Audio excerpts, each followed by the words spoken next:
Today early morning by 5:30 there was a fire accident in a coach which was halted here at Madurai railway station. The pilgrims, they were pilgrims, they were travelling from Uttar Pradesh, and this coach was halted here by a train from Nagarkoil to Madurai, and it is supposed to halt here for 2 days. So some 55 passengers plus 8 helpers have been travelling, it seems.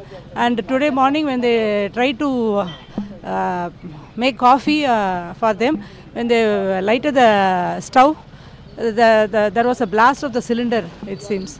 And due to this, there was a casualty. And others were rescued. Some 55 people were rescued. And as of now, we have retrieved 9 bodies from inside the coach. And among them, it is 5 male and 3 female, and 1 we could not identify the body. And remaining rescue operations going on. So when will complete the rescue operation? In another half an hour, we will be able to complete it. Which hospital? The bodies are sent to Rajaji Government Hospital, Madurai. And the injured, some 5 people reported, 2 reported breathlessness, and some 2 reported some body pain. And they are being treated at Railway Hospital, Madurai. At least 9 people feared dead after a fire broke out inside a stationary train compartment in Madurai railway station in the wee hours of Saturday.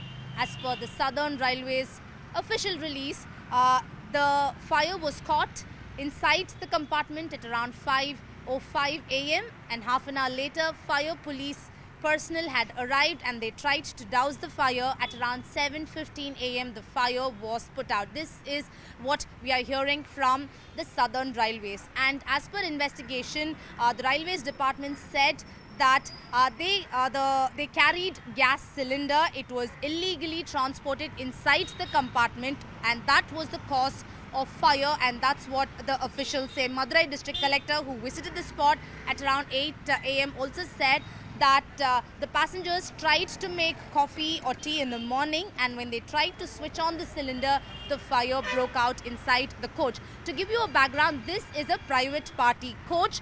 This, in fact, the passengers used this and they booked from Lucknow on the 17th of August. They were all set to reach Chennai by tomorrow and then later head back to Lucknow. However, yesterday, this particular private party coach was attached to the train at the Nagarkoil junction. From there, they reached Madurai. This coach was detached and it was put in the Madurai stabling line.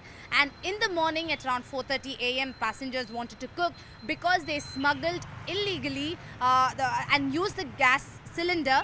The fire broke out, and that's what sources say. And this is not allowed. Such materials including gas cylinders are not allowed. These private party coaches are only used to transport passengers, and now the question arises as to how gas cylinders were allowed to be carried by passengers to board these trains.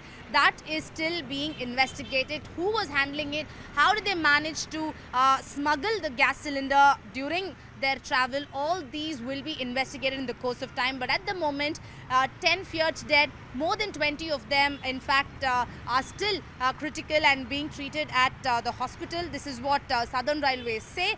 And remember, when the fire broke out, on noticing fire, many passengers got down. Some of them got down on the platform itself, but some of them were trapped. The incident occurred at around 5:05 a.m. Half an hour later, rescue operations began, and in the next 1.5 hours, the fire was doused and the situation was under control. However, they have recovered 50 bodies, 10 of them feared dead, and the remaining were rushed and taken to the government hospital nearby. And the cause of this fire, both the Southern Railways as well as the Madurai District Collector have confirmed that illegal smuggling of gas cylinder was the cause of the fire. Now, security lapses and other things will be investigated in the due course of time, but most of them feared dead are from Uttar Pradesh. These are the prima facie information that both the Southern Railways as well as the Madurai District Administration have confirmed on the record, and they also have announced an ex gratia of 10 lakh rupees as compensation to the families of the deceased. With camera person Saravanan, this is Purnima Murli for CNN News 18.